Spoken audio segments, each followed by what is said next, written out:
Salut à toutes et salut à tous. Bienvenue sur la chaîne de QI Basket, le Twitch de QI Basket, comme tous les midis depuis une semaine maintenant, presque pratiquement une semaine maintenant. On fait nos previews en live tous les midis. On a déjà commencé, on en est à une bonne douzaine, il me semble.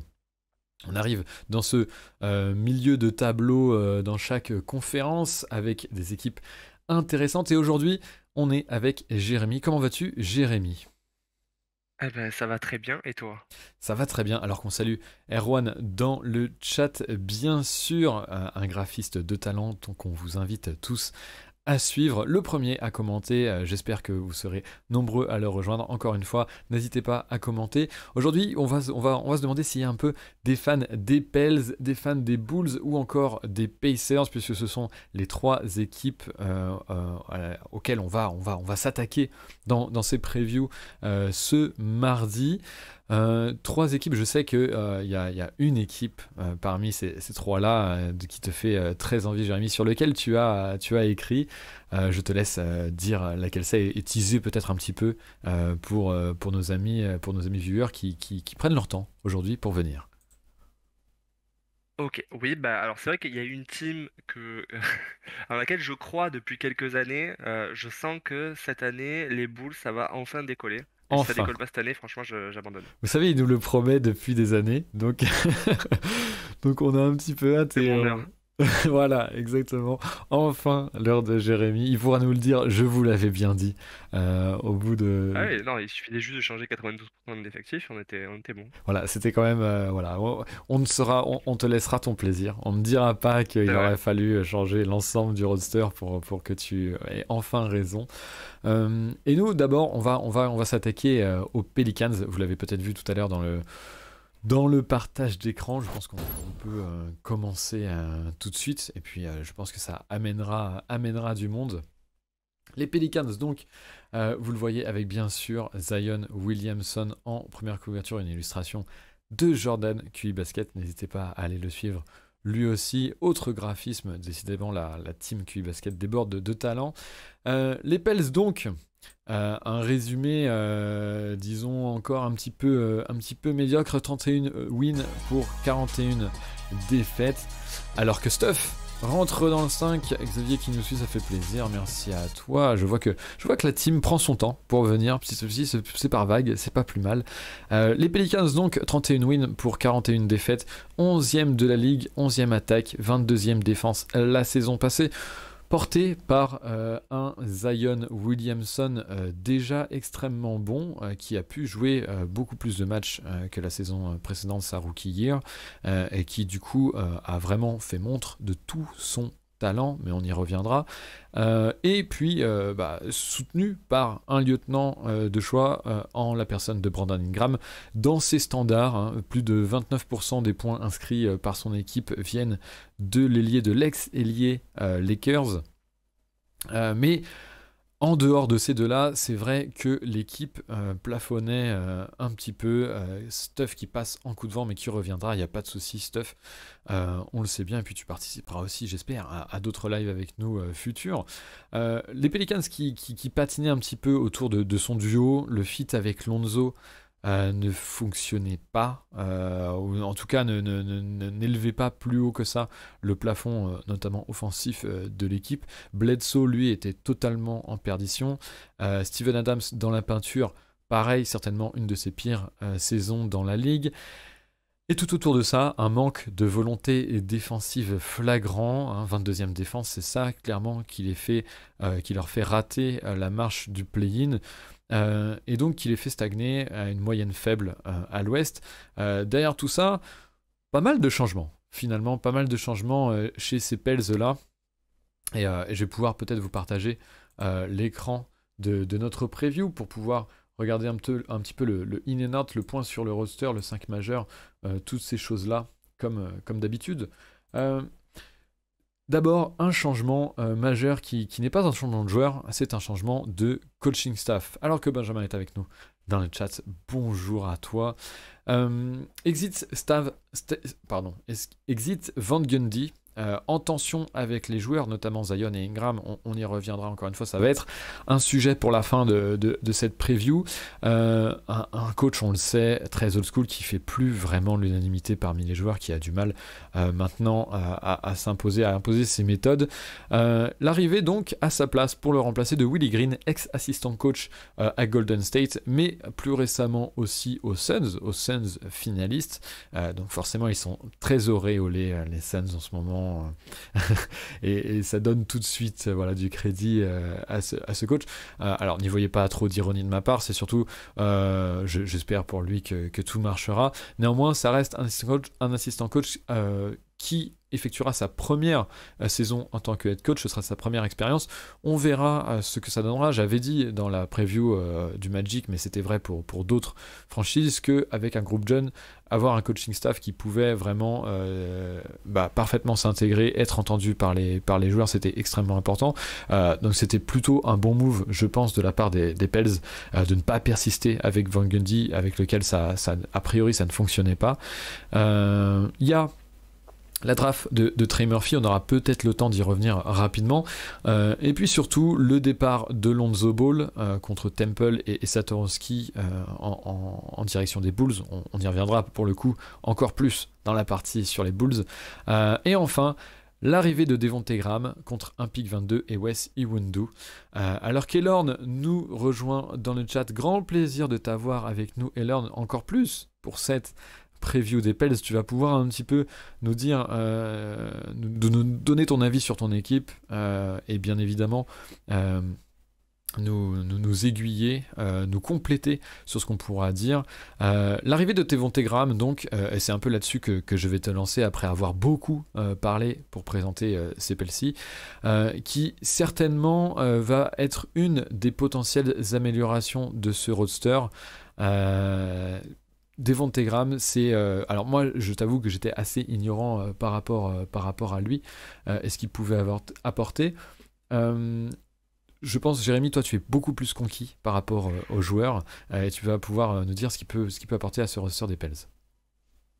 Ouais, alors c'est vrai que instinctivement, on va se dire que perdre Lonzo Ball et que ramener Devonte Graham, c'est un peu une solution de secours. Je suis pas vraiment d'accord avec ça et je dis pas que Devonte Graham est un meilleur joueur que Lonzo Ball. Je pense par contre que c'est un joueur qui correspond beaucoup plus aux besoins de cette équipe. Alors pourquoi? Parce que Lonzo Ball déjà à la base il n'a pas vraiment été utilisé euh, à son plein potentiel pour moi chez les Pelicans parce que il n'a pas certaines qualités que possède Devonte Graham d'une part, et puis parce que il avait tendance un petit peu à disparaître offensivement dans les fins de match où les Pelicans avaient un peu tendance eux-mêmes à s'effondrer. L'avantage de Devonte Graham, c'est quoi? C'est qu'il va t'amener une capacité à pull-up à 3 points. C'est un joueur qui est dangereux tout le temps de loin, donc qui écarte vraiment le terrain. Tu peux pas vraiment le lâcher. Et en plus, il arrive à produire en tant que premier ball handler, en tant que second ball handler, en tant que troisième ball handler. C'est ce qu'il a fait notamment cette saison chez les Hornets, hein. C'est-à-dire que l'année dernière, Devonte Graham, c'est un joueur qui est limite la première option balle en main. Cette saison, il y a LaMelo Ball qui lui passe devant, il y a Terry Rozier qui prend plus de place en tant que combo, et malgré tout, il arrive à produire. Et d'ailleurs, sur les ratings, je crois, sur les 2 dernières saisons, c'est plus 11 quand il est sur le terrain face à Graham sur le banc. Donc, il va apporter déjà ce feu de loin.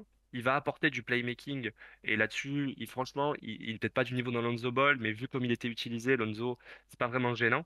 Il est peut-être meilleur sur demi-terrain que les Lonzo.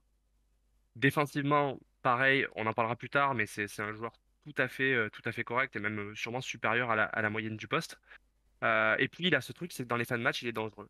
Et ça, c'est un élément qu'il faut pas vraiment sous-estimer, même il faut pas le sous-estimer. Devonte Graham, il va vraiment voilà, apporter ce feu offensif qui a peut-être fait défaut en dehors de Zion cette saison et de Brandon Ingram dans une bonne mesure, mais qui a plombé un peu l'équipe dans les fins de rencontre. Alors, arrête-moi si je me trompe, mais c'est vraiment l'aspect shoot extérieur en premier lieu dans l'offense de Devonte Graham qui prédomine.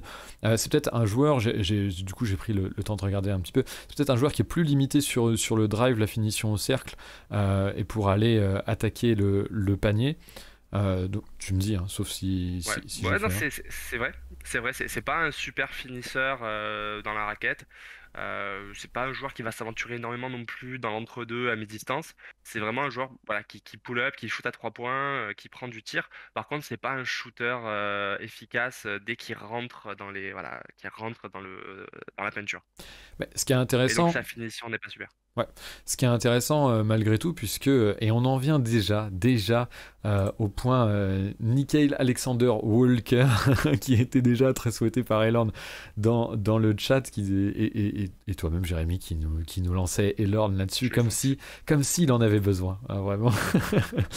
Mais pourquoi? Parce que je trouve que c'est potentiellement un combo, enfin un combo, pas un combo guard, mais un combo Graham Alexander Walker, un duo derrière, qui peut être complémentaire. Alexander Walker, c'est quelqu'un qui est très patient, qui est bon aussi pour distribuer, qui est un scoreur plutôt complet aux 3 niveaux. Et donc qui va pouvoir potentiellement alterner avec cette menace extérieure de Graham pour potentiellement équilibrer un petit peu cette menace à l'extérieur. Alors maintenant, moi j'ai quand même une critique et je me permets, hein, Elorn, puisque tu es dans le chat, j'ai une interrogation, en tout cas plus qu'une critique par rapport à Now. C'est l'échantillon quand même de match est assez faible. Il était en plus jusque-là, il a très peu vu le poste de titulaire. Certes, à chaque fois que ce fut le cas, ça a été plutôt probant. Est-ce que Elorn, tu imagines qu'il puisse en fait garder son niveau de jeu et sa justesse en fait sur un volume plus conséquent et qu'il puisse vraiment en fait apporter aussi longtemps que sa place de titulaire pourrait le faire pressentir. C'est un petit peu moins mon interrogation. Après, c'est tout ce que je lui souhaite. C'est un joueur vraiment qui est intéressant, un joueur très juste. Mais c'est vrai que tout cet aspect justesse de jeu, que ce soit dans ses choix, que ce soit dans sa sélection de shoot, que ce soit pour maintenir des pourcentages efficaces, c'est toujours le challenge pour les joueurs, des joueurs aussi propres, c'est de pouvoir le faire avec un volume de jeu plus grand. On sait très bien que voilà, en étant super sub sur des séquences de jeu très courtes, c'est toujours une possibilité c'est toujours une facilité. Alors c'est pas donné à tout le monde, hein, loin de là, mais malgré tout c'est toujours voilà, plus facile que sur un échantillon de jeu plus grand. Je pense qu'il ne gardera pas son niveau de titulaire. Il est très streaky. Il l'a montré sur la pré-saison. Alors que, en plus, on peut dire bonjour à Smile, qui nous rejoint comme tous les midis. Encore un grand plaisir, Smile, de te retrouver parmi nos habitués. Et Land qui continue. Je pense que le staff veut plutôt en faire un six-man. C'est intéressant du coup de voir que effectivement son évolution pourrait passer plutôt par le poste de 6ème homme en premier lieu et la seconde unité. Par contre, l'augmentation de son niveau en défense permettra de le faire jouer des solides minutes. On va y revenir, je pense, en dernière partie de la défense. On aura le temps d'en reparler pour ces Pelicans parce que effectivement, ça risque d'être quand même un enjeu à un moment donné. On va revenir sur cette preview et sur ce partage d'écran de la preview. Voilà, c'est fait. Un changement donc en Devantegram qui pourra potentiellement, comme tu le disais très bien, Jérémy, élever le plancher offensif, le plafond offensif plutôt de ces Pelicans, puisqu'il n'est pas vraiment dans le même profil que Lonzo. Autre changement intéressant, c'est la venue de Jonas Valanciunas dans cette équipe et dans ce 5 qui remplace Steven Adams. Alors, je pense que le move pour Valanciunas, et Lorne me contredira peut-être, en tout cas vérifiera mes propos dans le chat, était surtout là pour faire de la place dans le cap space pour potentiellement signer d'autres joueurs. On pensait notamment à Kyle Lowry, hein, c'était des rumeurs qui étaient persistantes du côté de la Nouvelle-Orléans et qui finalement n'ont pas abouti malheureusement pour l'équipe. Néanmoins, Valanciunas c'est certainement un boost par rapport à Steven Adams, très clairement, offensivement en tout cas. Défensivement, ça risque d'être un petit step back, mais on peut arguer que l'aspect offensif de Valanciunas pourra élever encore le niveau de jeu des Pels de ce côté-là du terrain. Si et seulement si ça ne gâchait pas peut-être un petit peu l'influence de Zion Williamson, ou en tout cas l'optimisation de Zion Williamson à ses côtés. Et ça, je pense que c'est vraiment une interrogation et une recherche d'optimisation constante depuis sa venue en NBA, Zion. Est-ce que on n'envisagerait pas plutôt un Zion au poste 5 pour décaler Ingram en 3 et potentiellement rajouter un ailier dans cette rotation, alors que Elorn nous confirme un petit peu mes propos, donc j'en suis content. Clairement un move pour la flexibilité avec un léger upgrade en attaque et une perte raisonnable en défense. Et Elorn nous confirme donc, JV à son avis, hein, in my opinion, JV va être amené à jouer beaucoup avec la seconde unité. C'était un petit peu ma question que je voulais donner aux fans des Pels, alors qu'on peut peut-être mettre le 5 majeur de manière plus, voilà, plus jolie. C'est vrai que, alors, Zion s'en sort, hein, très clairement, vu son talent, et je vais pouvoir mettre un petit peu d'highlight de Zion parce que quand même ça fait très plaisir à voir. Zion s'en sort très, très bien globalement avec son talent offensif pour scorer à foison, à 27 points de moyenne la saison passée. Il n'a pas forcément besoin qu'on l'optimise encore plus. Mais ce serait certainement plus valuable, alors que le timer, je suis à une vitesse de lecture qui est bien trop élevée. Et voilà, tout bug, superbe, excusez-nous. Voilà, les problèmes techniques. On avait été épargné jusque-là par les problèmes techniques, et finalement non. Bah, je vais revenir à ça, du coup vous ne verrez pas de highlight de Zion. Mais oui, Zion qui pourrait encore être plus optimisé, certainement avec un small ball en étant 5 pour avoir une raquette qui lui serait totalement ouverte, où il pourrait driver sans forcément recevoir d'aide, ou en tout cas permettre de stretcher l'aide le plus possible autour de plusieurs shooters, avec Brandon Ingram en 4 notamment. Ça pourrait être très viable pour lui, pour pouvoir vraiment être le point d'ancrage de cette équipe offensivement, et finalement soit finir au panier, soit drive and kick, terminer sur un shooter et avoir vraiment une offense assez létale.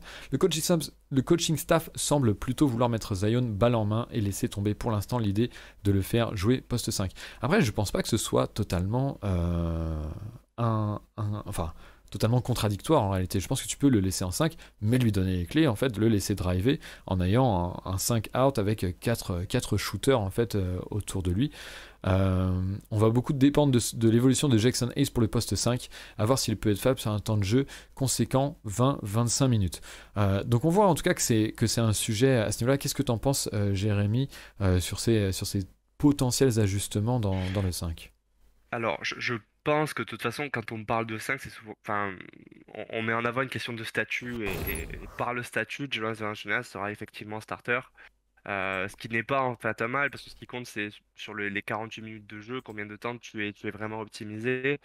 Et là-dessus, effectivement, je suis d'accord que par séquence, ce serait très intéressant de voir soit Zion jouer en 4 avec un 5 qui peut évoluer au large, soit carrément de jouer en 5 parce que ça lui ouvre énormément de choses.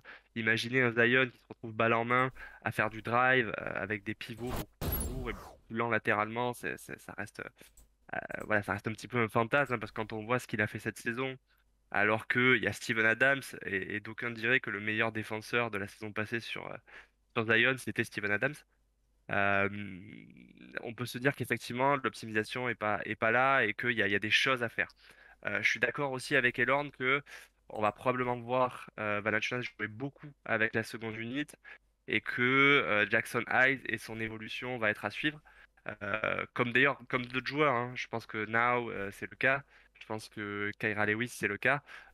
L'évolution des jeunes va permettre ou non d'optimiser Zion Williamson dès cette saison. Mais comme, voilà, comme on se le dit depuis hier, ouais, pouvoir jouer 5 et assumer ce côté un peu small ball avec ce mec complètement inarrêtable, avec un physique comme on en a quasiment jamais vu, ouais, je pense qu'il faut l'essayer. Bon, ce sera certainement par séquence. Effectivement, Zion pourrait théoriquement jouer 5 en defense, mais il serait alors trop responsabilisé. Ça impliquerait un volume de jeu trop conséquent pour un joueur fragile, je pense. Autre point très intéressant de la part d'Elorn et qu'on peut effectivement mettre en avant, en sachant que Zion est encore blessé en ce début de saison, et donc les questions sur son physique ne sont absolument pas résolues. C'est aussi effectivement une donnée à prendre en compte, on parle peut-être de manière un petit peu absolue. C'est vrai qu'il va falloir gérer son temps de jeu et sa responsabilisation comme le dit Elorn. C'est un point auquel je n'avais pas du tout pensé et qui est certainement très vrai.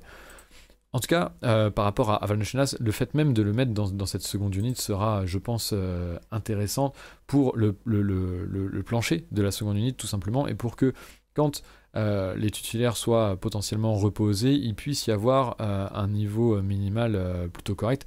Je pense que Valanciunas en seconde unit, à l'heure d'aujourd'hui, ça peut être vraiment extrêmement intéressant pour vraiment garder une seconde unit très, très viable et même positive. Pour les Pels, ça pourrait être une arme aussi offensive dans ce contexte. On parle beaucoup d'offense, de côté offensif du terrain depuis le début de cette preview. Mais le problème n'est-il pas défensivement pour les Pels qui n'ont jamais réussi réellement à élever leur plafond de ce côté-là, 22e la saison passée au ranking. C'est clairement ce qui leur a manqué pour pouvoir viser plus haut. Comment on est en termes de rotation défensive et comment on est en termes de personnel défensif, Jérémy, chez ces Pels? Ça me semble un petit peu limité.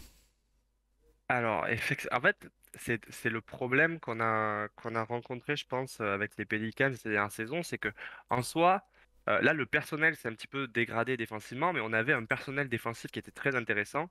Et les années passent et les Pelicans ne sont pas bons en défense. L'année dernière, comme tu le disais, ils sont 22e defensive rating. Euh, alors, qu'en est-il de cette année avec un nouveau coaching staff?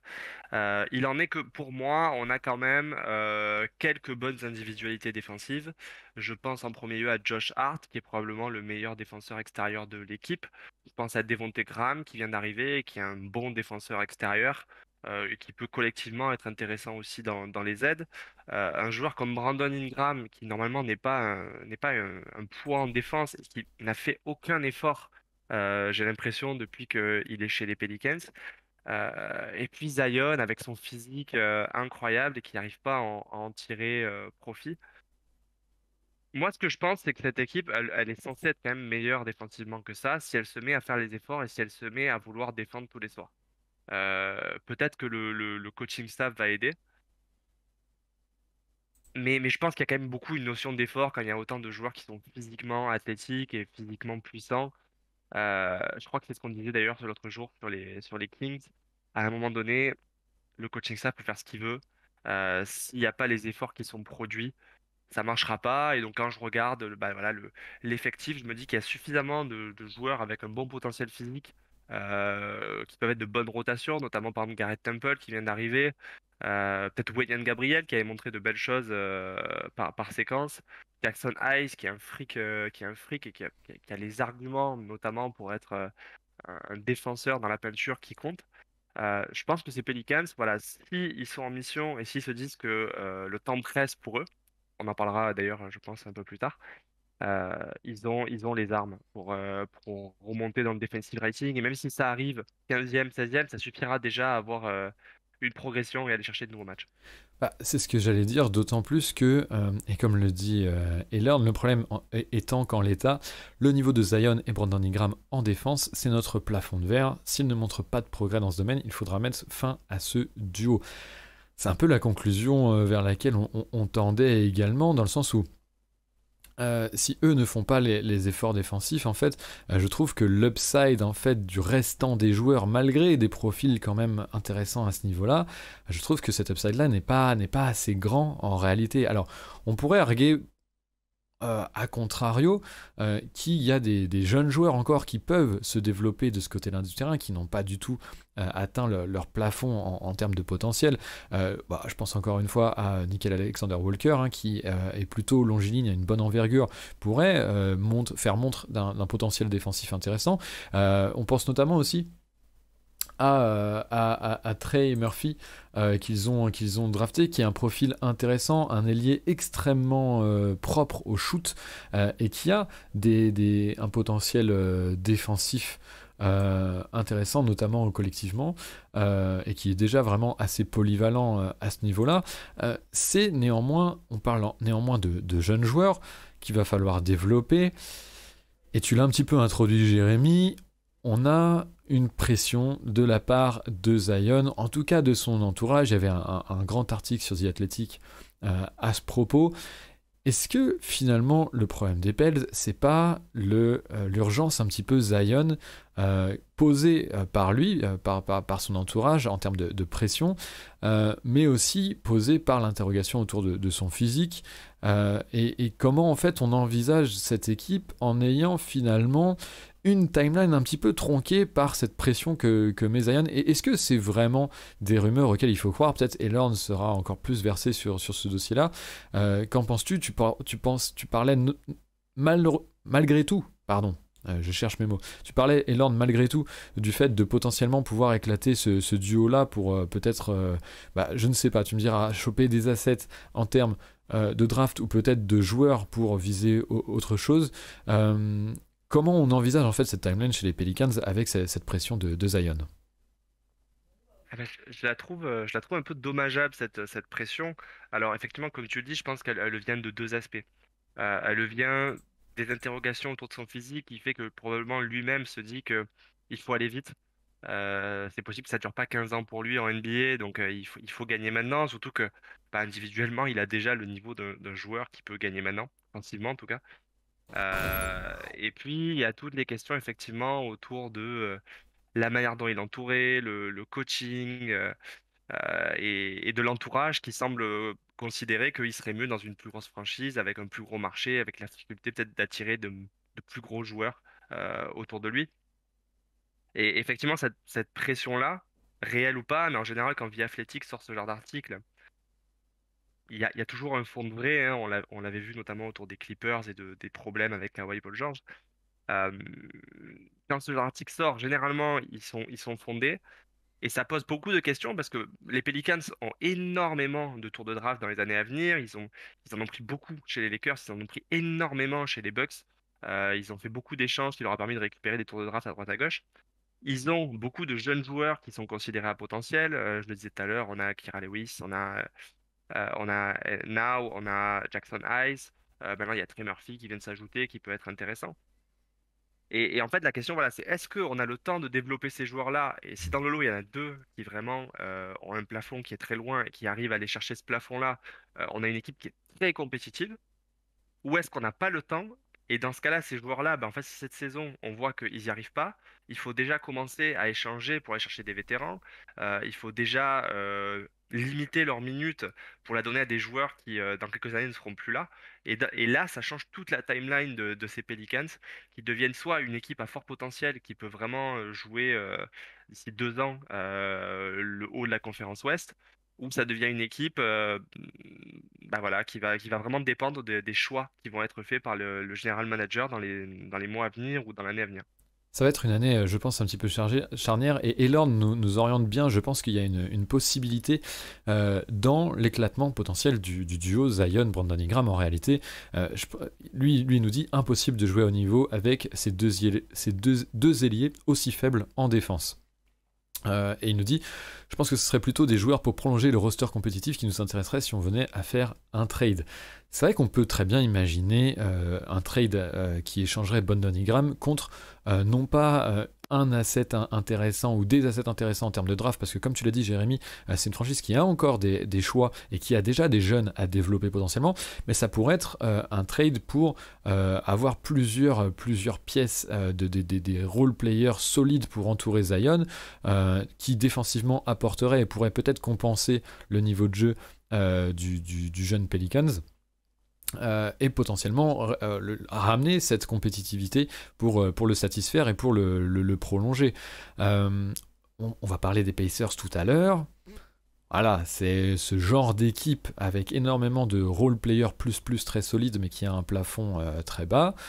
c'est des potentiels intéressants. Alors je dis pas qu'il faut trader Ingram là-bas, mais c'est dans l'idée pour schématiquement donner une idée de genre de franchise qui pourrait faire l'affaire pour les Pels. Effectivement, on sent que la pression mise par Zion conditionne les choix du FO. Et si j'ai la certitude que Zion ne partira pas contre rien, il est très probable que dès la fin de la première année de son deuxième contrat, il demande à partir, ce qui serait catastrophique pour la franchise. Les victoires seront le juge de paix. Les victoires, et je pense que, on va en parler aussi avec les Bulls, les moves peuvent être pris par les joueurs comme une bonne volonté de la part du FO d'aller vers un mieux. Donc ça peut être intéressant. Et après, le choix de délaisser Brandon Ingram ou Zion, je pense que de toute façon, c'est Zion qui prédomine dans ce duo. Si les Pels venaient à échanger un des deux joueurs, je pense que ça s'orienterait plus vers Brandon Ingram pour garder Zion Williamson qui présente quand même un plancher, un plafond beaucoup plus haut que l'ex-Lakers. Tu n'as pas parlé de OG Anunoby, les Lords, je suis fier de toi. Et voilà, non mais c'était hier, c'est pour ça. Le sujet OG a été un petit peu couvert hier, c'est pour ça. Alors que donc on dit bonjour quand même à Yogolo qui nous a rejoint. Oh, voilà, c'était très clairement à lui que je pensais quand je disais qu'on traderait plutôt pour des joueurs. Alors je suis pas sûr que Toronto soit preneur, hein. Vu les progrès qu'affiche OJ, en tout cas en pré-saison, en imaginant que ça perdure à la saison régulière. On va peut-être s'arrêter là sur les Pels en voyant que effectivement si les résultats ne décollent pas très vite et si ça passera, on le pense, hein, à moins que l'offense explose réellement, ça passera quand même par des efforts défensifs à minima. Si ça ne marche pas cette année, il va falloir vraiment s'orienter vers des moves du côté du front office et surveiller ça. Elorn était visionnaire, il voulait déjà faire ce trade l'an dernier. Oui, bah à Denver, on a loupé la draft d'Anunoby à une position. Hein, je pense que Jérémy pourra en parler également. Voilà. J'ai envie d'en parler. Le choix, Donc nous aussi, on était visionnaires. Hein, il n'y a pas de quoi, pas de quoi frimer. Oh, on aurait été incroyable. Mais bon, on va pas digresser vers le Denver. Sinon, on n'a pas fini. Ce sera vendredi. Denver pour tous ceux que ça intéresserait. On peut peut-être s'arrêter là sur les Pels. Est-ce que tu as autre chose peut-être à ajouter, Jérémy? Non, je crois qu'en fait, il y a énormément de spéculatifs en fait sur ce qui se passe en interne concernant les Pelicans et que du coup, c'est difficile d'avoir voilà des idées très arrêtées sur le sujet. On ne sait jamais le vrai du faux là-dedans, mais en tout cas, c'est clair qu'on sent que là, voilà, sur la prochaine, enfin cette année ou la suivante, il y a quelque chose qui va se passer en bien ou en mal et ça se joue, je pense, dès maintenant, comme dit Elorn, la victoire sera le juge de paix, sinon problème. Des difficultés d'une reconstruction, même en chopant un talent intergénérationnel. On voit que ça nécessite, comme d'habitude, d'être bon en termes de move dans le front office. Et ça, c'est jamais négligeable. Donc, c'est jamais gagné, même en ayant une superstar. On le sait, pour les petites franchises, c'est souvent compliqué malgré tout.